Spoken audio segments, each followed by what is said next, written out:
Ini adalah materi perancangan perangkat lunak untuk mata kuliah rekayasa perangkat lunak bersama saya Agi Putra Karisma.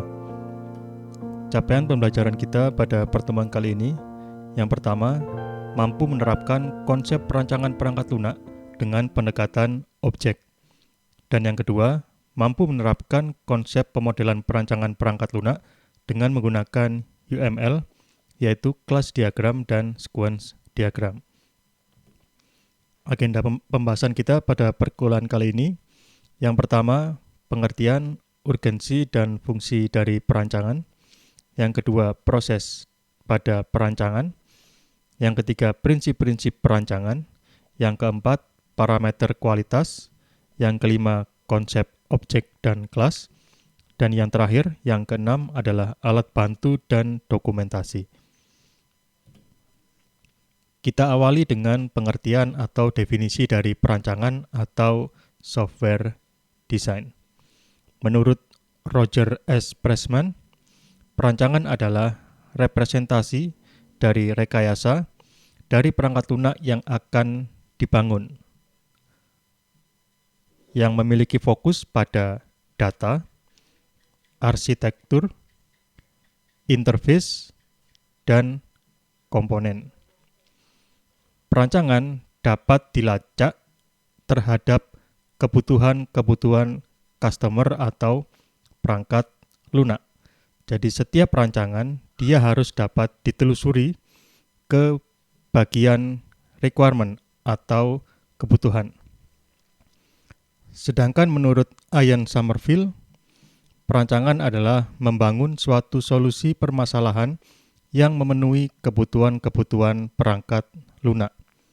Dapat kita lihat bahwa antara Ian Sommerville dan Roger S. Pressman, dia sama-sama merujuk pada kebutuhan-kebutuhan. Artinya, rancangan yang kita buat itu harus dapat dilacak atau ditelusuri terhadap kebutuhan-kebutuhan yang telah kita definisikan pada fase sebelumnya. Ada apa dengan perancangan? Perancangan ini dia menyelesaikan suatu permasalahan yang tidak sederhana, permasalahan yang sangat kompleks dan permasalahan yang complicated. Dikatakan di sini dia wicked problem. Pada perancangan kita tidak memiliki formula atau solusi yang definite ya. Setiap perancang, setiap engineer dia bisa menghasilkan rancangan yang berbeda. Walaupun di antara perbedaan-perbedaan itu semuanya memiliki tujuan yang sama. Kemudian pada perancangan tidak ada stopping rule atau aturan-aturan yang pasti atau yang baku kapan suatu perancangan dikatakan selesai atau dikatakan cukup. Kemudian solusi yang kita bangun pada saat merancang itu bukanlah sesuatu yang jelas, bukan sesuatu yang hanya sekedar true atau false, tetapi sesuatu yang lebih kompleks dari sekedar true atau false.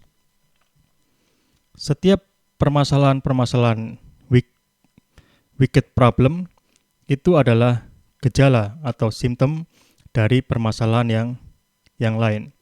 Jadi sebenarnya di balik semua itu permasalahan-permasalahan yang ingin kita selesaikan pada perancangan ini dia cenderung kompleks dan complicated.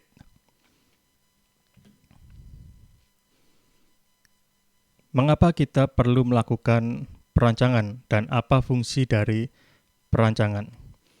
Salah satu alasan yang paling utama mengapa kita perlu melakukan perancangan itu adalah kualitas.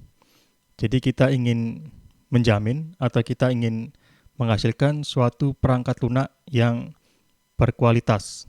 Artinya, dia dapat mentransformasikan secara akurat kebutuhan-kebutuhan dari customer ke dalam suatu perangkat lunak yang berkualitas tinggi.